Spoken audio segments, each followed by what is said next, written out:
दिल्ली के उत्तम नगर में जिस तरह मुसलमानों को निशाना बनाया गया है, अब जमीयत उलमा हिंद का वफ्द दिल्ली जॉइंट कमिश्नर पुलिस के दफ्तर पहुंच चुकी है। जी हां दोस्तों, इस वक्त आप देख सकते हैं कि जमीयत उलमा हिंद का वफ्द उत्तम नगर के मुसलमानों के लिए दिल्ली पुलिस से बात करने के लिए उनके दफ्तर पहुंच चुका है। आखिरकार दिल्ली जॉइंट कमिश्नर पुलिस से क्या बात हुई है, इस ताल्लुक से बाकायदा जमीयत उलमा हिंद ने प्रेस नोट जारी करते हुए ये बात लिखी है। नई दिल्ली 10 मार्च जमीयत उलमा हिंद के एक वफ्द ने आज मौलाना महमूद असद मदनी सदर जमीयत उलमा हिंद की हिदायत पर जॉइंट पुलिस कमिश्नर से उनके दफ्तर में मुलाकात की। इस वफ्द की क़यादत जनरल सेक्रेटरी जमीयत उलमा हिंद मौलाना मोहम्मद हकीमुद्दीन कासमी ने की।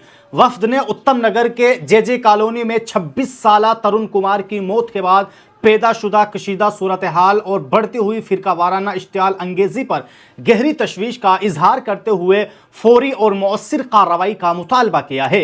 इस मौके पर जमीयत उलमा हिंद की जानिब से एक तफसीली मेमोरेंडम भी पेश किया गया। इस सिलसिले में जमीयत की तरफ से मरकजी वजीर दाखिला, दिल्ली के लेफ्टिनेंट गवर्नर और दिल्ली पुलिस कमिश्नर को भी खत इरसाल किया गया है।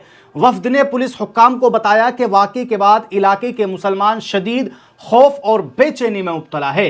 बाज़ फिरका परस्त लोग मुसलसल इश्तियाल अंगेजी कर रहे हैं और मुसलमानों को निशाना बनाने और उनकी अमलाक को नुकसान पहुंचाने की धमकियां दी जा रही है।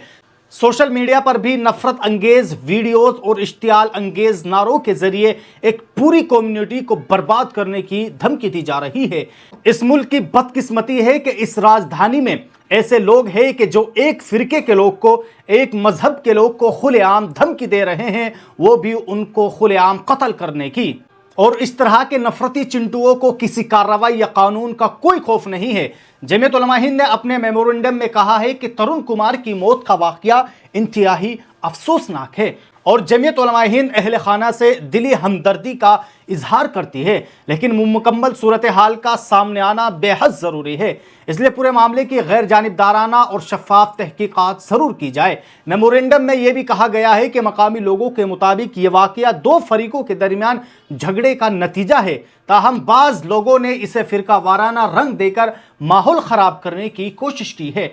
मेमोरेंडम में इस बात पर भी तशवीश जाहिर की गई है कि वाक़ई के बाद मुल्ज़िमीन और उनके पड़ोसियों के घरों में तोड़फोड़ और लूटमार और आगजनी की इत्तलात मिली है और एमसीडी की जानिब से कई बुलडोज़र कार्रवाई भी कानूनी तरीक़ेकार के मुताबिक नहीं मालूम होती, जबकि सुप्रीम कोर्ट वाज़े कर चुकी है कि किसी भी शहरी के खिलाफ कार्रवाई सिर्फ कानून के तहत ही की जा सकती है।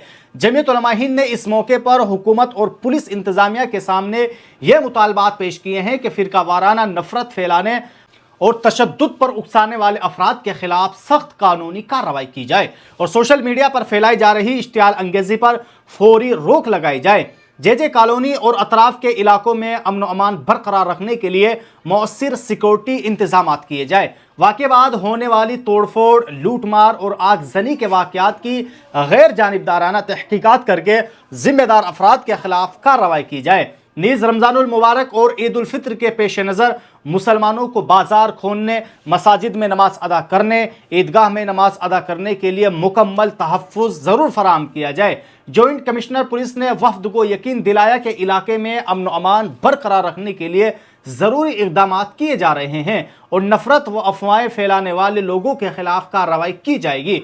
उन्होंने ये भी बताया कि बाहर के अफराद के इलाके में दाखिले पर पहले ही पाबंदी आयद की जा चुकी है और बाहिमी हम आहंगी को फ़रोग देने के लिए अमन कमेटी की मीटिंग भी मुनाकिद की जा रही है। उन्होंने यकीन दहानी कराई है कि मुसलमानों की इबादत और रोज़मर्रा सरगर्मियों के लिए मुकम्मल तहफ़्फ़ुज़ फराहम किया जाएगा। उन्होंने फौरी तौर पर मकामी थाने से रब्ता करके बाजार की सूरत हाल मालूम की और हिदायत दी कि दुकानें मामूल के मुताबिक खोली जाए और मुस्लिम दुकानदारों को मुकम्मल तहफ़्फ़ुज़ फराहम किया जाए।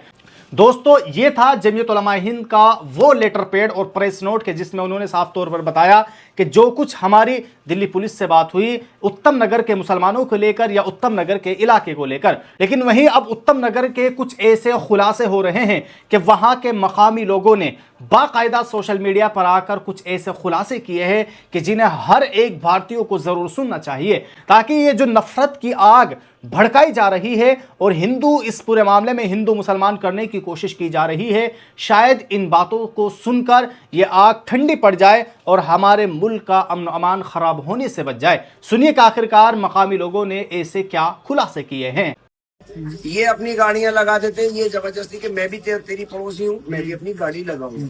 इस बात को लेकर के इनमें कई दफा झगड़ा हो चुका है। दोनों आमने सामने का घर है? नहीं, बराबर में ही बराबर के घर है, बिल्कुल बराबर के हैं। दोनों राजस्थानी है, यहाँ भी एक ही गली में पड़ोस में रहते हैं, राजस्थान में भी एक ही गांव के हैं।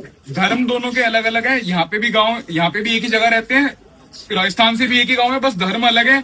और पार्किंग को लेके बहुत पहले से झगड़ा रहा है एक दोनों परिवारों में। कुछ लोग यहाँ पे बता रहे थे 5-6 साल से पहले पुराना झगड़ा चलता हुआ है, 8 साल का झगड़ा चलता हुआ रहा है। और होली के दिन उनका इसी झगड़े में कुछ पहले विवाद हुआ, रंग लगाने के ऊपर कुछ विवाद हुआ, उसके बाद वो विवाद वहीं थम गया। उसके बाद जिस लड़के की हत्या हुई है, अभी वो लड़का फिर रात को आता है, आपने बताया था रात को आता है, रात को आता है। उसके यार दोस्त है जिम के, उन लोगों ने आन के हाथापाई की, उनको चोट पहुंचाई। वो इस वारदात को अंजाम देके चले गए। फिर इनका जो भी हुआ, इनको मौका मिला, इन्होंने भी झगड़ा करके उसको चोट पहुंचाई, जिसमें उसकी मृत्यु हो गई। वो कह रहे थे कि जैसे जो लड़का जिसकी हत्या हुई है वो जिम जाता था, जहाँ पे जिम है, क्या नाम था उस जिम का, नाम बताया तो वो जिम से अपने 8-10 दोस्त लेके आया था रात को। वाला जिम है वो शायद। होली पहले तो होली के दिन जिम ही नहीं खुलता, पर वो जिम के अपने दोस्त लेके आया था। फोन पे कॉन्टेक्ट होना, होली के दिन तो कुछ जिम ही नहीं खुलेगा। ये आपको पता, छुट्टी सरकारी होती है, जिम तो खुलने का मतलब ही नहीं होली के दिन। बात ये है, जिम के यार दोस्त है। तो पहले वो झगड़ा सुलझ गया था एक समय के लिए, बाद में वो रात को अपने दोस्त लेके आता है। फिर वो जो मुस्लिम पक्ष है जिनका घर तोड़ा गया, उनके पिता के शायद सर पे कुछ मारा गया था, भाई के। अच्छा, उनके भाई के 24 टाँक हुए। 24 टाँक। पहले उनके सर पे एक डंडे से या बैट से 4 के चोट है। 4 लोगों को मारा गया। उनके जो जिम से लड़के आए थे उन्होंने मिलके मारा जी। उसके बाद उनके लोग आ गए, दूसरे पक्ष के भी। जब यही तो झगड़ा है, झगड़ा यही होता है। ये कोई धार्मिक विवाद नहीं था कि वो हिंदू है मुसलमान है। इधर से कोई नहीं आया था, जिनके चोट लगी थी, जब वो गुस्से में आए, जो इन्हें राड ले रखी थी, वो राड छीने में कामयाबी मिली उन्हें, पिटने वालों को। जो मुस्लिम पक्ष के थे मुस्लिम पक्ष उन्हीं से रोड छीनी, उनसे रोड छीनी है, जो गाड़ी में से निकाल के लाया था। गाड़ी भी थाने में जमा बताई जाती है। उसके बाद जब सब कुछ हुआ तो रात को ये हंगामा हुआ, चोटें लगी, सबको मेडिकल कराने के लिए ले जाया गया। सुबह को एसएचओ साहब के पास खुद हम लोग गए हैं। एसएचओ साहब ने दोनों तरफ से 308 का मुकदमा रजिस्टर किया है। अच्छा, तो दोनों पक्षों में पहले झगड़ा हुआ। और वो जो गाड़ी जमा है वो उन्हीं लड़कों की जो जिम में थे, जो हिंदू पक्ष है। हाँ। तो मतलब पूरे एक आपसी रंजिश जो 8 साल से चलती आ रही है, उसको पहले तो होली का रंग दे दिया। अगर इस सोचो, इस झगड़े को, इस आपसी रंजिश को, पड़ोस की लड़ाई को होली का रंग ना चढ़ाया जाता एक दल के द्वारा। कोई दल आ गए, यहाँ पे 2-3 दल आए, उन्होंने हंगामा करने की कोशिश करी, प्रशासन में दबाव बनाया। चलो, प्रशासन ने तोड़ दिया एक घर, एक परिवार को घर से बेघर कर दिया, अपने घर तोड़ दिया उनका। अब भी तो कोर्ट में जाएगा मामला। अगर ये हिंदू और मुसलमान की लड़ाई ना होती और होली का दिन ना होता, तब भी कोर्ट में जाता। सिर्फ हिंदू मुसलमान की लड़ाई होती, तब भी कोर्ट में जा रहा होता मामला। अब भी कोर्ट में जाएगा और कोर्ट फैसला सुनाएगा। कोर्ट क्या फैसला सुनाता? कोर्ट उनको सजा देता। पर अब पूरे परिवार को, जिसको एक को सजा दी गई, पूरे घर में औरतें भी होंगी, बच्चे भी होंगे जिन्होंने नहीं मारा होगा, ऐसे लोग भी होंगे, उन्हें भी बेघर किया गया। एक नाबालिग बच्चा है। तो बहरहाल दोस्तों, आप सब लोगों ने इस वीडियो के अंदर जमीयत उलमा हिंद का वो वफ्द का वो पैगाम देखा कि जिसमें उन्होंने दिल्ली पुलिस से मुलाकात की और मुसलमान और ख़ास तौर से उत्तम नगर के पूरे इलाके के लिए अमन अमान की बात की। दोस्तों, आप सब लोग जमीयत उलमा हिंद के इस वफ्द के ताल्लुक से अपनी क्या राय रखते हैं, आप लोग हमें कमेंट बॉक्स में ज़रूर बताएँ। और अगर आप हमसे जुड़ना चाहते हैं तो आप हमारे चैनल को सब्सक्राइब कर सकते हैं।